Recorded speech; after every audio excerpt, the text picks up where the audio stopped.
उसने पूंजीवाद की पोल खोल के रख दी।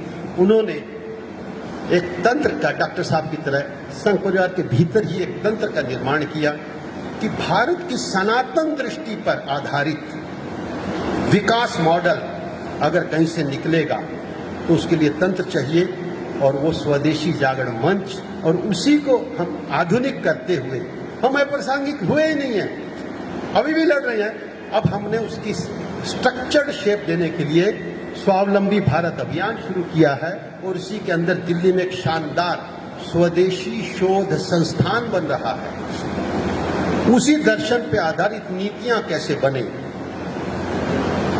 तो कहने का मतलब, हम प्रतिक्रियावादी नहीं हैं। WTO के विरोध के कारण केवल हम रिएक्शनरी फोर्स नहीं है, हम प्रेशर ग्रुप नहीं है। स्वदेशी एक नेचुरल है, अनादि से अनंत है, इसलिए स्वदेशी ही चलेगा। त्रस्त मानवता को भारत की सनातन दृष्टि पर आधारित विकास मॉडल देने का काम स्वदेशी का है।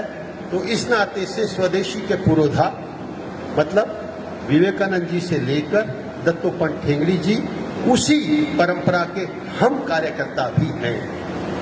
अंत में मैं कहूंगा, ये लड़ाई सर्वाइवल ऑफ द वीकेस्ट और सर्वाइवल ऑफ द फिटेस्ट की है, और ये लड़ाई वो ताकतें हमेशा जीती हैं जिन्होंने कहा है सबसे कमजोर भी जिएगा। रावण ने कहा था ताकतवर जिएगा, राम ने कहा था कमजोर जिएगा, राम जीते। जरासंध, दुर्योधन, कंस ने कहा सबसे ताकतवर जीतेगा, भगवान योगीराज ने कहा कमजोर जीतेगा, भगवान कृष्ण जीते। अंग्रेजों ने कहा तो महात्मा गांधी जीते।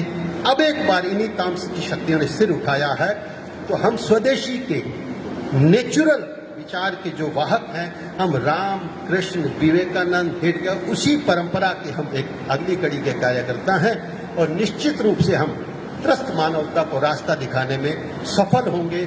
इसी में सभी कार्यकर्ता अपना योगदान जारी रखेंगे। इसी के साथ मैं अपना वाणी को विराम देता हूं। आपने ध्यान से सुना, बहुत बहुत धन्यवाद।